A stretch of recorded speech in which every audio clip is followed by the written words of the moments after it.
Assalamualaikum warahmatullahi wabarakatuh. Jumpa lagi dengan saya Kang Mus alias Mustika Project. Oke, buat teman-teman nih, banyak sekali yang ingin tahu tentang tips bagaimana caranya agar lolos interview user dengan orang Jepang. Oke, di video sebelumnya saya sudah pernah membahas tentang tahapan seleksi ya, magang ke Jepang ya, bagi teman-teman yang baru datang atau baru mampir ke channel Kang Mus Mustika Project ya, silakan teman-teman lihat terlebih dahulu video-video sebelumnya tentang tahapan seleksi magang ke Jepang yang sudah pernah saya buatkan videonya ya. Jadi kalau di video sebelumnya saya itu bahas tentang tahapan seleksi dari psikotes, terus praktek ya, terus interview internal, terus medikal, dan juga interview user Jepang. Nah, tapi di sini membahas tentang tips bagaimana caranya lolos dengan user Jepang ya. Maksud saya tuh tips lolos interview user dengan orang Jepang ya, biar teman-teman tuh nggak gagal saat interview user dengan orang Jepang. Jadi buat teman-teman, dengarkan baik-baik dan simak baik-baik sampai selesai, jangan di skip, biar teman-teman itu tahu semua pengalaman saya supaya lolos tips interview user Jepang ya. Pokoknya di video ini saya benar-benar kasih tahu semua, oke? Yang paling terpenting itu teman-teman itu saat interview jangan kebanyakan gerak tangan ataupun kaki ya. Duduk yang manis, telapak tangan di atas paha gitu ya. Misalkan kan ada bangku tuh, ada kursi, kita duduk manis ya. Jangan kebanyakan tengok-tengok, fokus mata kita ke orang Jepang ya, banyakin juga senyum. Nah, untuk selebihnya, lebih jelasnya, yuk simak video satu ini. Jangan lupa like and subscribe di channel Mustika Project. Baik sekali dari teman-teman yang bertanya soal tips lolos interview user Jepang. Nah, di sini saya akan sedikit menjawab pertanyaan dari teman-teman, sedikit tips agar bisa lolos interview user Jepang. Pertanyaan apa aja yang biasanya dipertanyakan dan yang dibahas? Pernah sih membuatkan tips lolos interview dengan orang Jepang. Itu video unggahan saya yang keberapa ya, kayak sekitar yang ketiga atau keberapa gitu. Di situ saya masih bingung cara menyampaikannya. Jadi untuk teman-teman yang pernah melihat video tayangan itu, mohon maaf kalau kurang suka atau kurang gimana gitu ya, karena waktu itu saya juga masih bingung cara penyampaiannya, karena saya masih sedikit grogi di depan kamera. Jadi saya dulu itu ya, sebelum interview memang saya itu sudah berusaha sebaik mungkin untuk mempersiapkan bagaimana caranya saya untuk menghadapi tahap interview. Tips saya yang pertama adalah sebelum kita interview, kita harus mempersiapkan mental terlebih dahulu ya teman-teman. Mental kita ini harus kuat, yakin, harus percaya diri, nggak boleh grogi ya, santai, woles, atur nafas dengan stabil ya, jangan tergesa-gesa kayak mau bertemu dengan siapa gitu ya. Memang kita bertemu dengan sosok seorang pemilik perusahaan atau wakil pemilik perusahaan, tapi tips dari saya itu, anggaplah kita itu memang interview, tapi anggaplah kita itu mau berkenalan atau mau ngobrol dengan orang yang biasa gitu ya. Anggaplah kita itu senang gitu, senang bisa bertemu atau bisa ngobrol langsung dengan orang Jepang gitu. Jadi dari rasa senang itu nanti kita timbul dengan rasa nyambung, rasa nyaman. Nah, kalau teman-teman itu nggak memiliki rasa membangun percaya diri, senang gitu ya, nanti teman-teman bisa grogi gitu, pikiran bisa kemana aja gitu. Teman-teman nanti nggak fokus saat interview. Jadi tips dari saya itu, teman-teman harus siapkan dulu mentalnya, persiapkan dulu seputar pertanyaan-pertanyaan apa sih yang akan keluar, apa sih yang akan dipertanyakan ketika interview user dengan orang Jepang. Kalian harus benar-benar bisa membayangkannya gitu ya. Nah, pada waktu itu saya itu seringkali interview di perusahaan ya, sebelum masuk kerja ke perusahaan, lama kerja gitu ya. Saya itu sudah terbiasa belajar interview gitu ya. Nah, jadi untuk sesuatu hal yang dinamakan interview itu buat saya itu sudah sedikit nggak asing gitu. Cuman bedanya di sini saya juga pertama kali interview bersama orang Jepang. Tapi ya berapa persen ya? Sekitar 70% pertanyaan itu nggak jauh dari beberapa pengalaman saya yang sebelumnya, yaitu menyangkut dengan data diri kita gitu ya. Intinya perkenalan, misalkan nama saya gitu ya, nama saya, umur saya tinggal di mana ya kan, hobi saya gitu. Terus pengalaman kerja saya apa gitu ya. Nah, yang sering dibahas itu ternyata memang tidak jauh seperti itu contohnya. Dan alhamdulillah saat waktu interview user dengan orang Jepang itu ya, pertanyaan itu keluar. Jadi buat teman-teman nih yang nggak tahu, yang belum pernah pengalaman sama sekali interview, ketika kita pertama kali masuk dalam suatu ruangan, kita itu harus sebisa mungkin sopan ya, yang pertama, dan kita harus bisa ramah, murah senyum gitu ya, relax, santai gitu ya.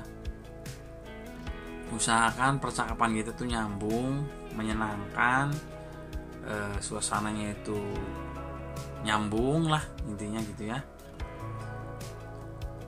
Intinya pertanyaan tuh bener-bener pertanyaan yang sederhana gitu ya, tapi pertanyaan itu akan kalian rasakan seperti wow ketika teman-teman itu merasa takut, ketika teman-teman itu merasa grogi. Jadi teman-teman tuh langsung berpikirnya itu sesuatu yang wow, tapi padahal itu biasa aja kalau menurut saya. Yang penting teman-teman tuh santai, woles ya, fokus.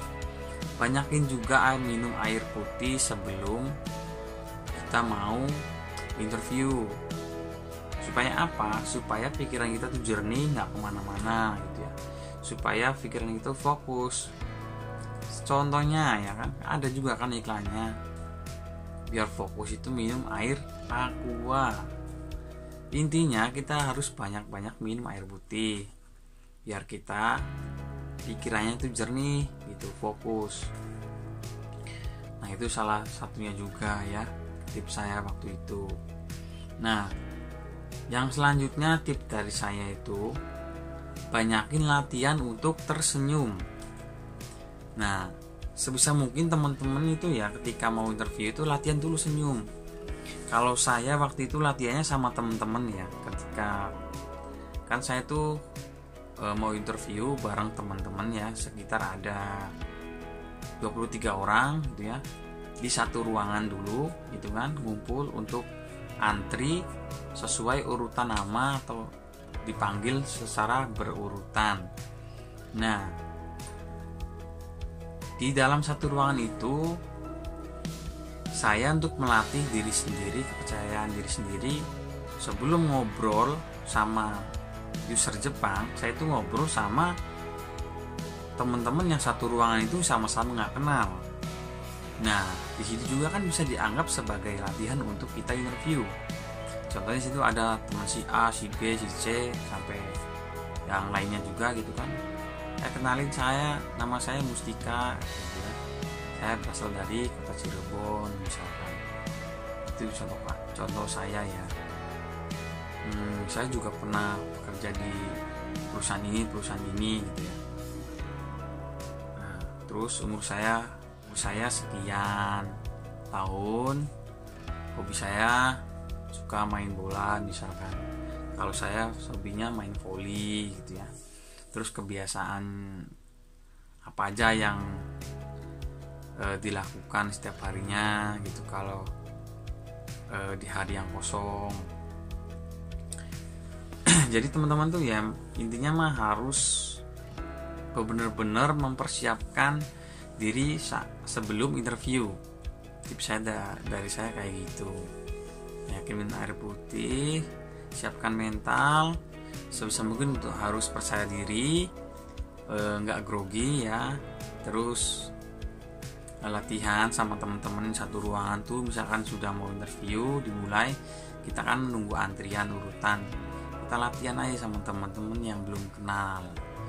Nah, setelah kita sudah saling kenal, udah latihan gitu ya, udah latihan interview, wawancara gitu ya, perkenalan sama teman yang lain, di situ kita ambil sedikit bercanda gitu ya sama yang lain. Supaya apa? Supaya kita itu nggak fokus ke interview itu loh, nggak fokus ke rasa takut atau nggak fokus ke rasa grogi gitu ya. Jadi bercanda itu sama aja kita membangun kepercayaan diri, membangun rasa nyaman saat itu. Itu tips dari saya ya. Jadi ketika saya sebelum masuk ke ruangan bertemu dengan user Jepang itu, saya itu sudah merasa rileks, sudah merasa nyaman dan sudah fokus ya. Fokus maksudnya pikirannya udah jernih gitu, karena dibantu oleh air putih juga gitu ya minumnya, dan dibantu oleh tertawa ya kan, senyum sama teman-teman. Di situ saya sendiri merasa rileks, sudah latihan. Jadi tips itu yang sudah saya sampaikan boleh teman-teman coba untuk nanti misalkan teman-teman tuh saat menghadapi interview user orang Jepang. Dan saya lanjutkan soal pertanyaan apa aja yang biasanya dipertanyakan dan yang dibahas. Itu yang tadi yang sebelumnya sudah saya sampaikan juga sedikit, yaitu data diri teman-teman atau biodata ya. Misalkan nama teman-teman, misalkan saya yang jadi orang Jepangnya, nama kamu siapa, silahkan perkenalkan diri. Nah, ini itu terjadi ya waktu saya. Nama kamu siapa, silahkan perkenalkan diri Anda gitu misalnya. Terus habis itu saya perkenalkan diri saya sendiri. Nama saya Mustika, berasal dari Cirebon, umur 26 tahun. Itu ya, hobi saya main voli dan saya pernah bekerja di perusahaan Jepang. Ya, itu itu waktu saya. Jadi saya sudah memiliki pengalaman kerja. Waktu interview itu sudah saya sampaikan juga gitu ya. Nah, bagi teman-teman yang mempunyai pengalaman kerja, utarakan saat perkenalan diri gitu. Supaya apa? Itu supaya menarik atau bisa mendapatkan nilai plus dari yang menginterview kita ya. Dan jangan lupa juga senyum, sambil senyum saat kita berbicara ya. Dan kita harus fokus, mata kita harus fokus bertatapan dengan orang Jepang itu. Dan misalkan teman-teman itu nggak ngerti bahasa Jepang, itu sebenarnya nggak masalah, karena banyak juga nih yang nanya-nanya nih ya, Kak saya ini nggak bisa bahasa Jepang gitu, nanti interviewnya bagaimana ya gitu. Nah, udah saya jawab juga sih komentarnya gitu kan. Jadi saya sampaikan kan ada penerjemahnya. Jadi buat teman-teman yang nggak tahu sama sekali bahasa Jepang, yang takut, bingung karena nggak bisa bahasa Jepang saat interview, teman-teman nggak usah khawatir, karena nanti bisa dibantu oleh penerjemah gitu ya. Pokoknya di Minori ini benar-benar baik, kayaknya ya menurut saya itu sudah mempersiapkan segala sesuatunya gitu untuk orang awam seperti kita yang belum tahu sama sekali tentang bahasa Jepang gitu ya. Makanya diberikan bantuan ada penerjemah. Tapi di sini saya sarankan teman-teman harus tetap fokus kepada pandangan kita harus fokus ke orang Jepang. Jadi jangan salah ya, di sini penting karena kita sedang ditanya dan menjawab, maka kita fokus sama orang Jepang. Tapi telinga kita ya harus siap mendengarkan dari penerjemah, dari orang Jepang, kita harus siap. Tapi saat kita menjawab ya kita harus fokus ke orang Jepang, matanya ya, pandangan kita, dan jangan lupa tersenyum. Pokoknya paling penting itu tersenyum saat menjawab ya, saat mendengarkan gitu ya. Walaupun kita nggak ngerti dia ngomong apa, tapi kan nanti ada penerjemah, jadi kita akan mengerti bahasa apa yang disampaikan. Dan disitu kita ya utarakan dengan rasa senyum ya, itu bahwa kita mengerti artinya gitu. Orang Jepang itu sangat suka sama orang yang sukanya senyum. Nah, saya juga punya pengalaman yang sangat lucu ya. Saat interview itu saya tuh punya teman, dia itu benar-benar polos ya. Itu polos, dia tuh grogi sebenarnya barengan saya, dan dia juga alhamdulillah lolos dan sekarang satu perusahaan sama saya, dan dia juga ada di sini satu kerjaan dengan saya. Dia dulu itu belum dari kampung, polos, belum punya pengalaman kerja, mungkin baru pertama kali juga interview. Cuman dia tuh orangnya mudah tersenyum gitu ya, mudah ketawa. Nah, jadi orang Jepang itu melihat teman saya itu lucu gitu, lucu. Walaupun dia itu grogi, tapi dia tuh groginya tuh nggak kelihatan karena tertutupi dengan senyum. Jadi orang Jepangnya itu sempat tertawa, lucu banget sih nih anak ini gitu. Makanya teman-teman nih buat tips juga ya, penting ya senyum, utamakan senyum, itu paling penting. Dan usahakan kita itu nggak berbohong. Kalau memang kita punya pengalaman kerja ya katakanlah kita memang punya pengalaman kerja. Tapi kalau kita tidak punya pengalaman kerja ya katakanlah kita tidak punya pengalaman kerja gitu.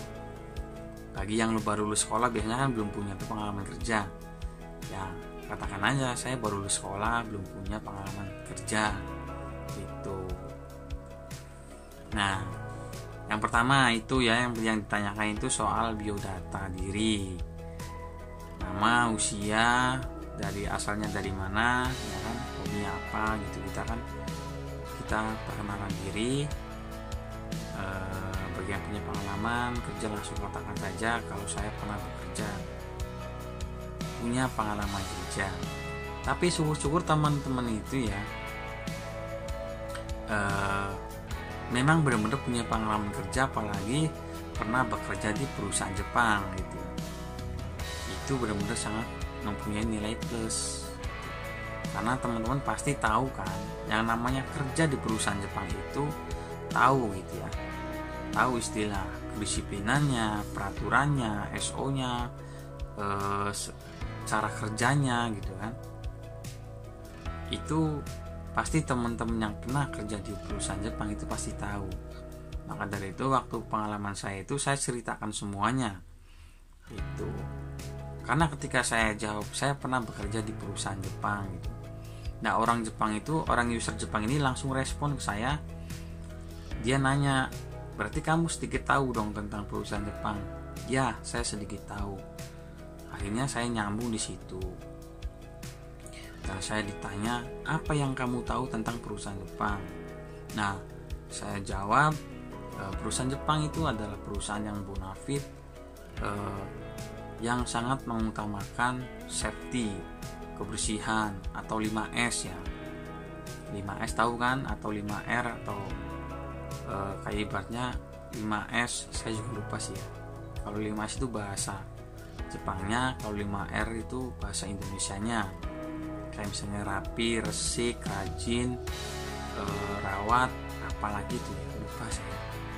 Kalau bahasa Jepang itu seri, season, seton, terus apa pokoknya saya lupa, maaf ya teman-teman ya untuk itu. Tapi intinya yaitu yang saya jawabkan pada waktu itu. Jadi perusahaan Jepang itu sangat mengutamakan safety. Yang kedua sangat mengutamakan 5S atau 5R itu. Dan saya juga sempat mengatakan bahwa perusahaan Jepang itu sangat peduli kepada karyawannya gitu ya, terhadap kesejahteraannya gitu ya.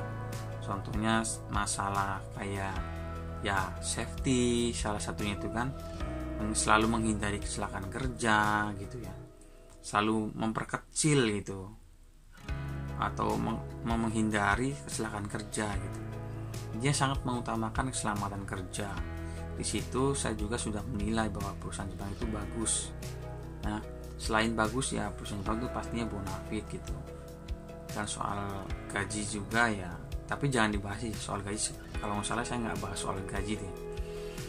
Intinya saya bilang tuh sejahtera lah gitu kerja di perusahaan Jepang gitu ya.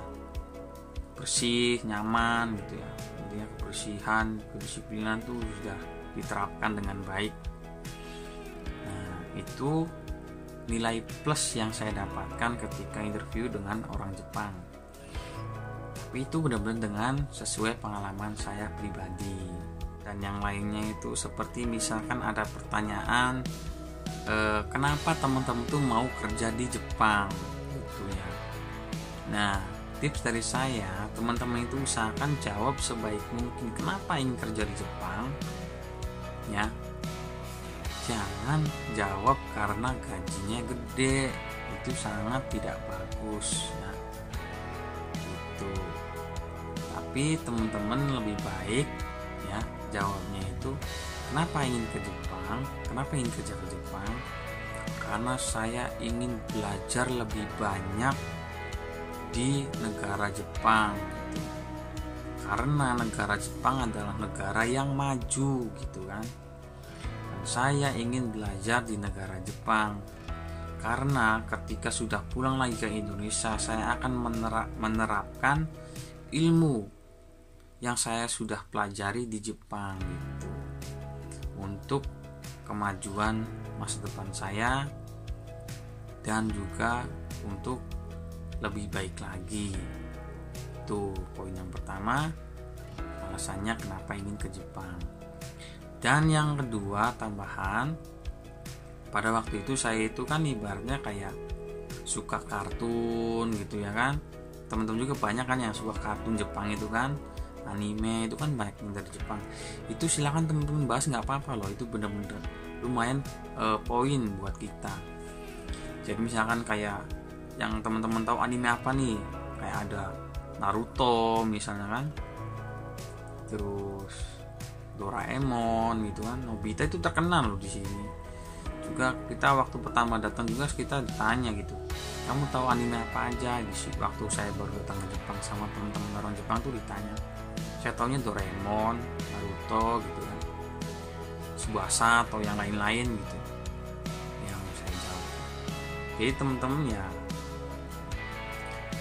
salah satunya misalkan ditanya kenapa ingin kerja di Jepang, ya ingin banyak belajar di Jepang gitu.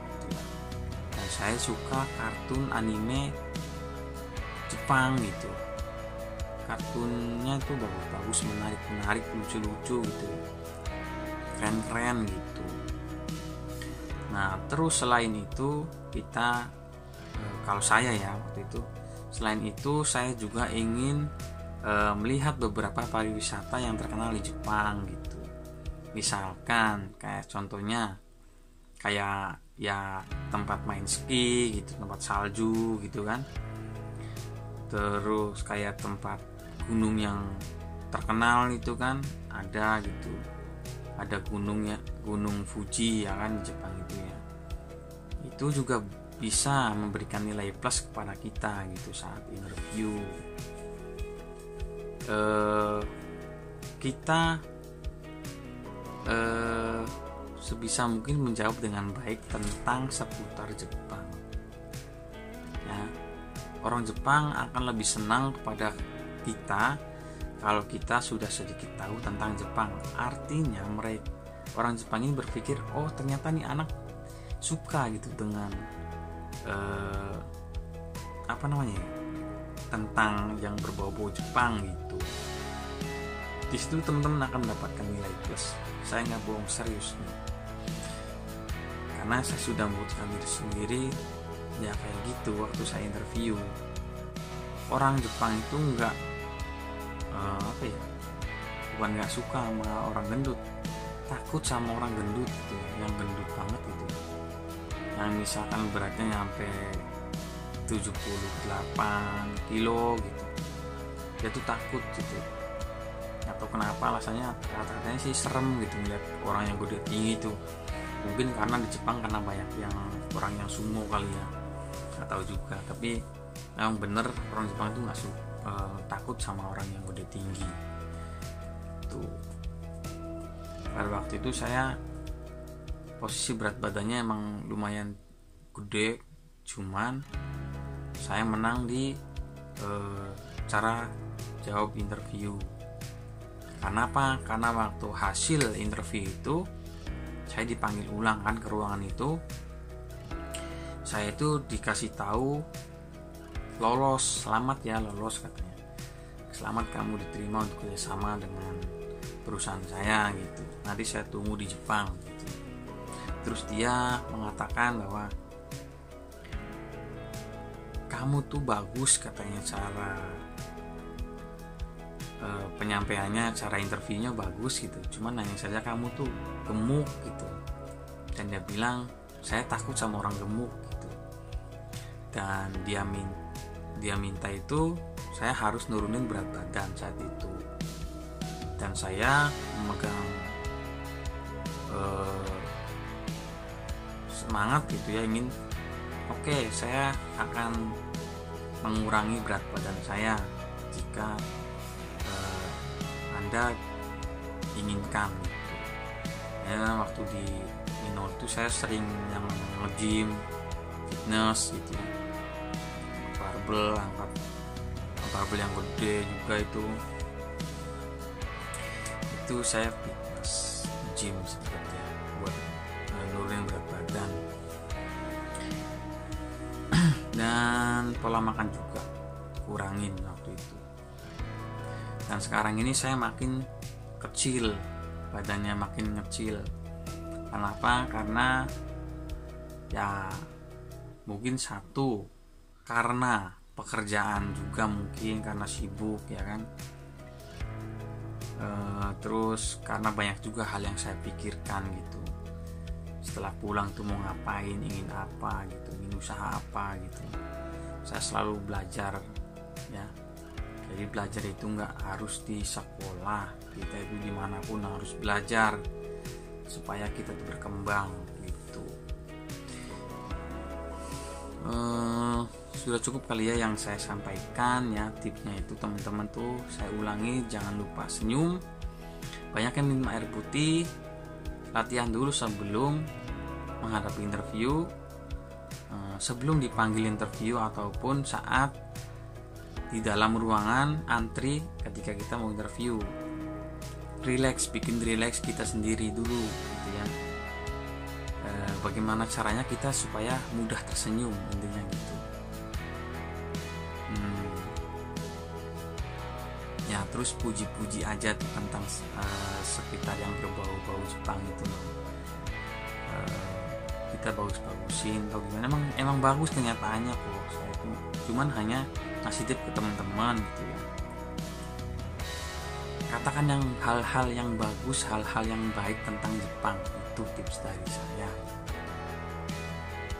Jepang itu negara maju, Jepang itu negara yang disiplin gitu ya. Itu seperti itu. Dan selain itu juga saya pernah beralasan, karena alasan yang terakhir itu saya ingin memperbaiki ekonomi keluarga itu setelah pulang dari Jepang.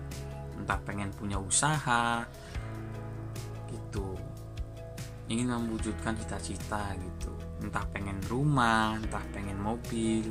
Tapi kalau waktu saya sih cita-citanya itu pulang dari Jepang ingin punya usaha sendiri gitu ya. Jadi itu alasan kenapa saya ingin kerja di Jepang, karena saya ingin pulang dari Jepang ingin punya sebuah usaha sendiri ya. Oke deh, kayaknya udah cukup deh tip dari saya. Emang kayak gitu doang kok sebenarnya, gak banyak hal. Oke, saya tutup video kali ini. Kurang lebih saya minta maaf. Assalamualaikum warahmatullahi wabarakatuh. Salam Mustika Project. Jangan lupa like dan subscribe dan share ke media dan teman-teman lainnya, oke? Aktifkan juga loncengnya biar nggak ketinggalan info terbaru seputar magang ke Jepang di